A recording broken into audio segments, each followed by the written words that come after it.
Hello everyone from this side Adarsh Kumar. आज हम RRB ALP CBT 2 की जो एग्ज़ाम हुई है उस एग्ज़ाम में आपका क्या एक्सपेक्टेड कटअप जा सकता है, ठीक है। तो उसके बारे में डिटेल में जानेंगे और ये जो है कि आंकड़ों के आधार पर इसमें जानकारी बताएंगे कि जो आंकड़े हैं उसके आधार पर जो एक्सपेक्टेड कटअप है वो कितनी जाने की चांसेस है। किन किन स्टूडेंट को आपका सीबीटी 2 के बाद में जो साइको का एग्ज़ाम है उनके लिए प्रिपरेशन करना चाहिए, ठीक है। और किन एग्ज़ाम आपका क्या है कि किन स्टूडेंट को ये कि उम्मीद छोड़ देनी चाहिए, वो आपका क्या है कि यहाँ पे क्लियर आपको इस आंकड़ों के आधार पे आपका जो जानकारी होगा आप यहाँ पे डिसीजन ले सकते हैं, ठीक है। ये जो आपका एग्ज़ाम आपने दिया हुआ था वो आपका दो पार्ट में हुआ था, ठीक है। ट्रेड आपका एक तो पहला तो जनरल पार्ट था, ठीक है, जो कि पार्ट ए में था, और दूसरा आपका क्या था जो कि 100 मार्क का था, ठीक है। और जो दूसरा पार्ट था वो आपका क्या था, ट्रेड था, ठीक है। तो पार्ट बी जो था वो ट्रेड था। तो ट्रेड में आपका काफ़ी ज़्यादा इंपॉर्टेंट इस बार फैक्टर रहने वाला है आपकी कटअप के लिए, ठीक है। क्योंकि ट्रेड जो है ये काफ़ी ज़्यादा डिफिकल्ट आया था। कुछ ट्रेड की बात करें जैसे कि ट्रेड में कोई कोई से डे ऐसे थे जिसमें ट्रेड के क्वेश्चंस बहुत ज़्यादा डिफिकल्ट पूछे गए थे, और किसी में आपका ट्रेड के क्वेश्चन जो है कि ऑलमोस्ट उससे थोड़ी सी आपको बोल सकते हैं कि डिफ़िकल्ट नहीं, लेकिन डिफ़िकल्ट तो सब में ही थे लेकिन थोड़ा सा उससे नॉर्मल था। तो इसके आधार पे जो है कि आंकड़ों के आधार पे क्या आपका जाना चाहिए यहाँ पे कटअप, ठीक है। तो वो डिपेंड करेगा यहाँ पे पुरानी आंकड़ों के आधार पे, और उसी के साथ में जो नए हमारे जो है कि कितने स्टूडेंट आपका ट्रेड में पास हुए हैं उसके आधार पे, ठीक है। तो ये एक बार यहाँ पे हम पुरानी आंकड़ों की बात करें तो पुराना ये आपका आरआरबी एएलपी सीबीटी 2 स्टेज 2 का जो है रिजल्ट का है, ठीक है।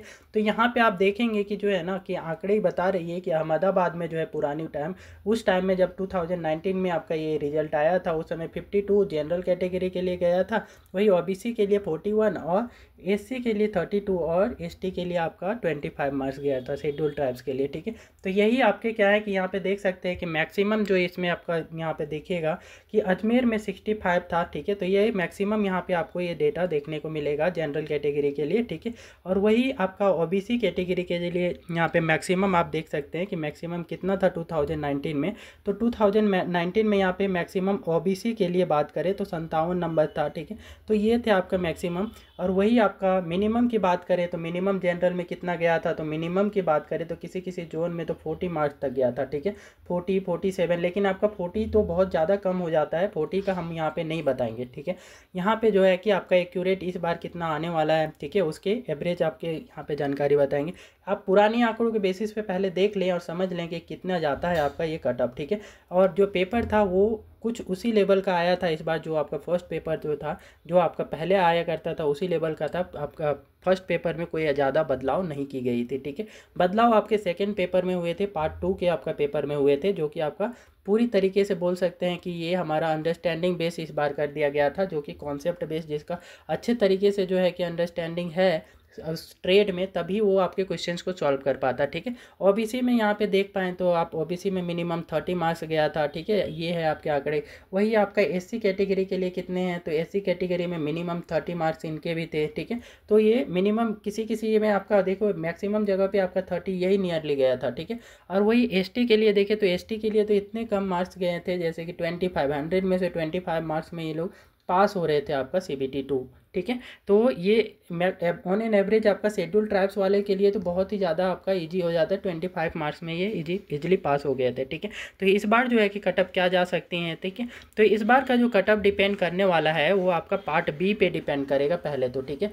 पार्ट ए आपका जो है कि वो टोटल मार्क्स जो होगा एक्चुअल में तो कटअप तो पार्ट ए के बेसिस पे दिया जाएगा, लेकिन पार्ट बी जो होगा ये इंपॉर्टेंट फैक्टर रहने वाला है, क्योंकि बहुत सारे जो स्टूडेंट है पार्ट बी में आपके फेल हो चुके हैं, ठीक है। तो नियरली आपका 41% जो स्टूडेंट है वो आपका यहाँ पे कि पार्ट बी में जो है कि फेल हो चुके हैं। तो यहाँ पे 41% जब फेल हो जाते हैं और तो बचे कितने, तो नियरली 60% मान लो, ठीक है, 59%, ठीक है, या 60% ही ले लो आप कि 60% स्टूडेंट जो हैं कि ये पास कर रहे हैं पार्ट बी, ठीक है। तो जो भी स्टूडेंट आपका पार्ट ए फेल किए हैं, मतलब कि मिनिमम यहाँ पे क्वालिफाइंग मार्क्स जो लाना था वो कितना लाना था, तो 35% मार्क्स लाना था। तो वो 35% में जो मार्क्स आते हैं, ठीक है, वो आता है टोटल 75 मार्क्स का था। तो ये आपका 26.25 मार्क्स इसको लाने थे, ठीक है, ट्रेड में। तो ट्रेड में बहुत सारे स्टूडेंट को 26.25 मार्क्स नहीं आ रहे हैं, ठीक है। अब ये भी बताएंगे कि जो स्टूडेंट का 25 मार्क्स आया है या फिर 24 मार्क्स आए हैं तो उनको क्या करना चाहिए, ठीक है। उनकी चांसेस है या नहीं है ट्रेड में, ठीक है, तो वो भी जानकारी बताएंगे, ठीक है।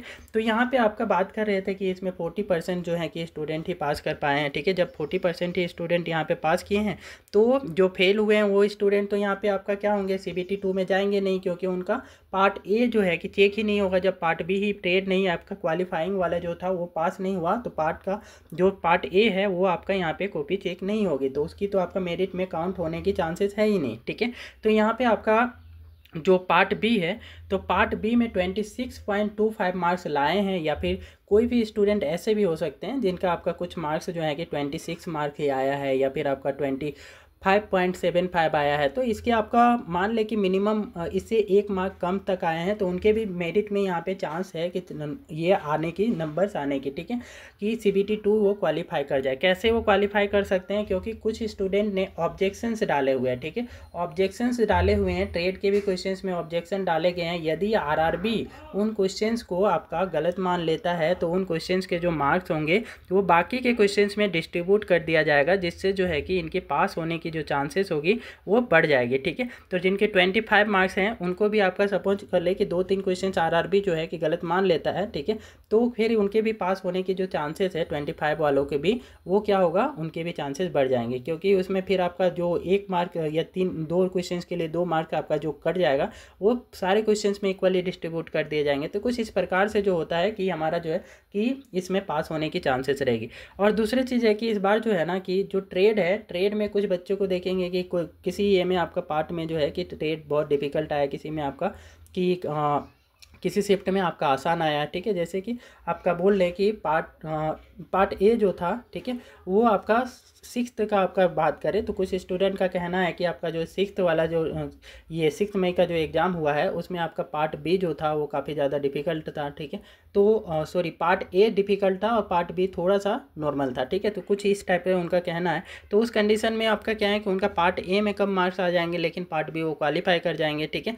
तो सारे के सारे स्टूडेंट यदि नॉर्मलाइजेशन नहीं होता है तो उसमें आपका क्या है कि जो 6 मई के सेकेंड शिफ्ट वाले हैं उनके वो बहुत सारे पास कर जाएंगे, ठीक है। तो कुछ इस टाइप के आंकड़े वहाँ पे भी वेरी कर सकते हैं, लेकिन अभी तक तो नॉर्मलाइजेशन के RRB ने किसी टाइप का आपका बात नहीं कही हुई है, तो इस पर क्लैरिटी नहीं कहा जा सकता। लेकिन जो भी स्टूडेंट का इतना मार्क्स आ रहा है, ठीक है, वो तो इतना समझ लें कि वो आपका क्या है कि पार्ट बी क्वालिफाई कर रहे हैं, मतलब कि वो जो CBT 2 है वो क्वालिफाई करके आपका एग्ज़ाम देने वाले हैं, किसका, साइको का एग्ज़ाम, ठीक है। इतना आपका कैसे क्लैरिटी है, तो क्लैरिटी ऐसे है कि आप इसमें मिनिमम कितना चाहिए, 8 गुना स्टूडेंट चाहिए।